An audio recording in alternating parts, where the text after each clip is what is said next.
I know that got a little heavy at the end, but I think it's really important to remember why Jimmy wrote Machine Gun in the first place.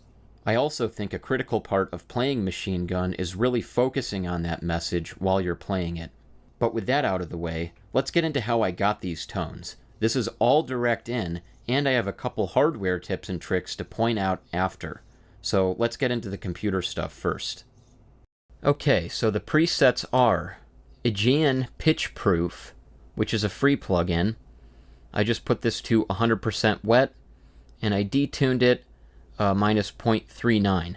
Now I'm tuned to E flat, so I just detuned it to get to the same pitch as the original backing track. Next up is the Audiority Blueface. So I have the volume set to 64.6%, the fuzz set to 100%, the gate set to 0, the in set to 0, the out set to minus 8.4 decibels, and the mix set to 100%.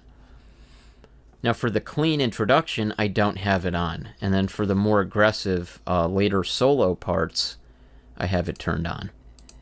Next in line is the Audiority Tube Modulator. I have it set to 68 chorus vibe. Then under amplitude, I have the rate set to 1.8 Hz and the amount set to maximum.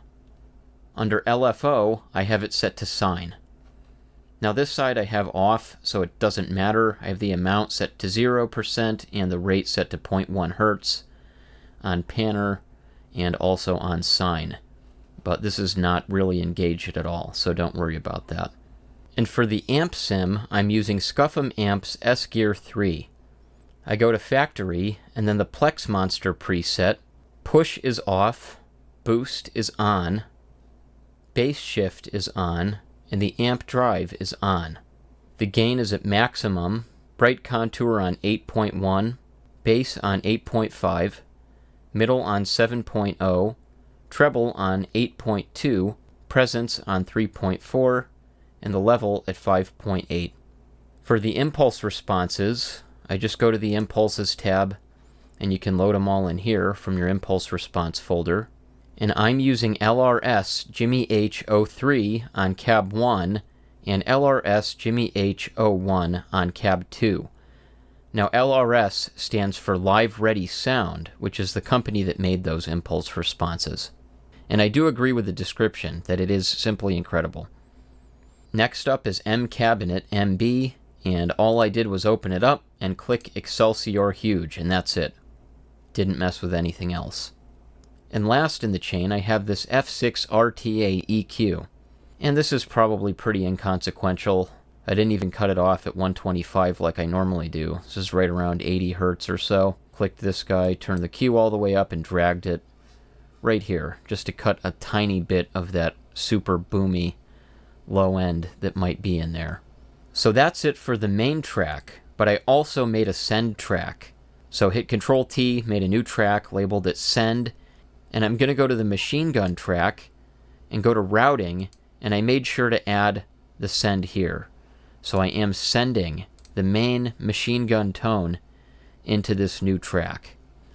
And on this new track, I have M Cabinet MB again with Excelsior Huge again. Nothing else, I just opened it up and clicked Excelsior Huge. And then I have Abbey Road Chambers. I went to the Room Depth preset, set the reverb to 100%, and then the dry and wet mix to 25%, and didn't touch anything else. On the hardware side, I'm using the neck pickup exclusively, with a .047 tone cap on the tone pot, which is dialed back to about 5. I assembled and wound the pickup myself with Alnico 5 rod magnets and 7600 turns of 42 gauge poly-coated wire. I'll put the full specifications in a text overlay now. You can refer to my pickup building, rewinding, testing, and repair playlist for more information, particularly my complete guitar pickup testing video and my making a single coil pickup video. Pickups are a rabbit hole that I don't have time to go down in this video, but suffice to say, there's no magic here aside from a lower turn count.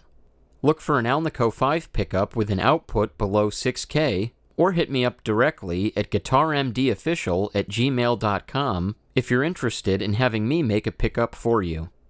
Either way, Alnico 5 and below 6K should get you there. I really hate using DC resistance as a metric for many reasons. Inductance, capacitance, and resonant frequency are far superior, but DC resistance is what all the commercial brands use. When in Rome, so to speak. The strings I use are custom individual gauges that I order from JustStrings.com in bulk packages to save money. From top to bottom, I use 8, 11, 13.5, 22 nickel-plated round wound, 30 nickel-plated round wound, and 42 nickel-plated round wound.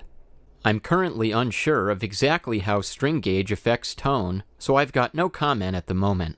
I just like extra light strings because they're much easier for me to play and to get phenomenal control over my vibrato and string bending. Then we have the E-bow.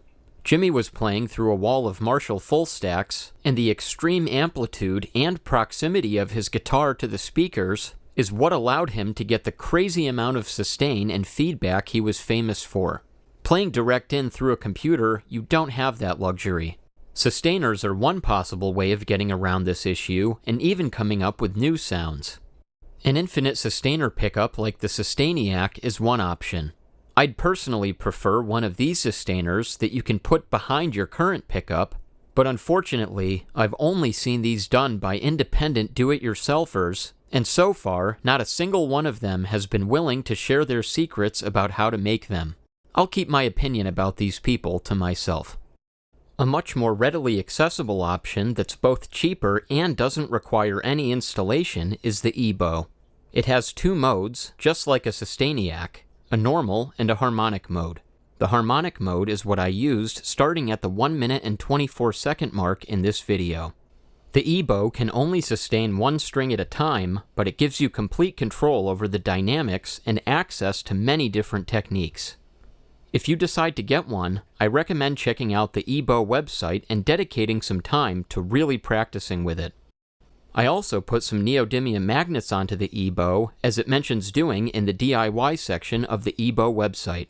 Using my WT10A Tesla meter, which measures magnetic strength, I can see that stacking two of these powerful neodymium magnets on top of the crook of the E-bow raises the Gauss strength from roughly 200 to over 700. It seems to increase the attack of the E-bow considerably, vibrating the string more rapidly and more strongly. Using a single magnet boosts the Gauss strength to a bit over 500. I've also heard of people running E-bows on 18 volts instead of 9 volts, with allegedly much greater increases in strength compared to using additional magnets. However, I'm unsure of how they did this, or if they modified the circuit to handle the higher voltage. So that just about covers everything, but only to date. And what I mean by that is I have not yet done a full cover of Machine Gun. And the main thing holding me back is I have not yet figured out 100% how to deal with the issue of not having real guitar feedback. The E-bow is phenomenal. It really is. It's great. It sounds incredible. It's fairly easy to use. There's a bit of a learning curve, but it's great. The problem is it's cumbersome. You can't really go between using a pick and using the E-bow. It's just one or the other. Now, I've been brainstorming ways to get around this, putting something on the guitar to attach the E-bow to the guitar itself, running it on a 9-volt adapter. One of the ideas I had was to take the battery out of this compartment here, so I'd be running it on an adapter, and then I could put a push-push switch up here.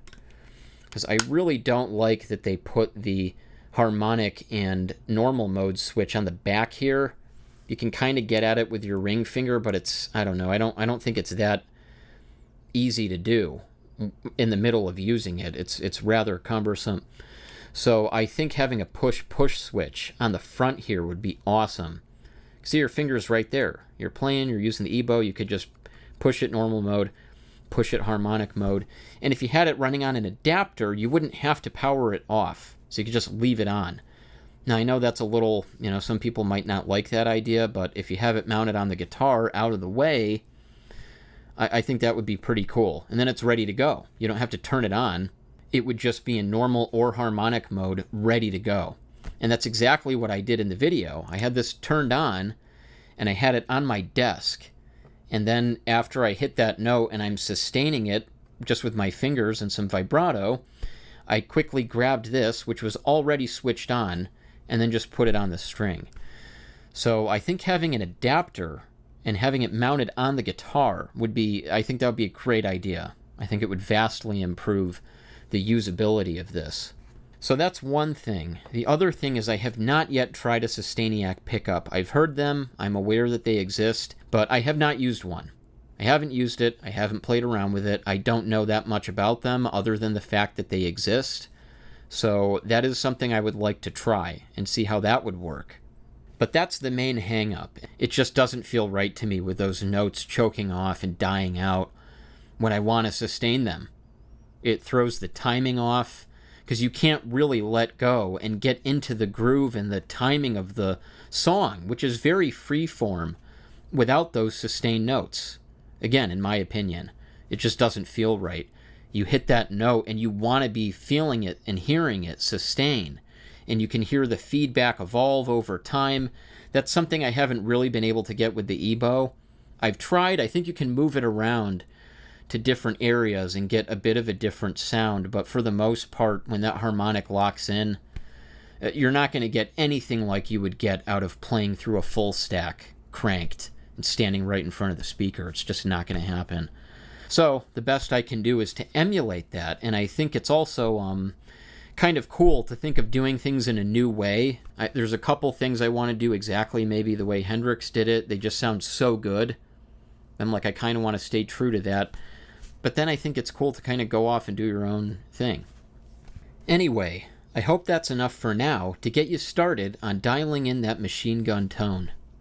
Just remember to stay tuned for next time for more guitar everything. Right here on Guitar MD. I don't know when I started doing that. I started saying that at some point and it just kind of stuck. Right here on Guitar MD. Oh no, right here on Guitar MD. I've been watching Guitar MD. Pretty good. You're going to listen to this guy? You're going to take lessons from this guy? Okay. Okie dokie. Well, alrighty then.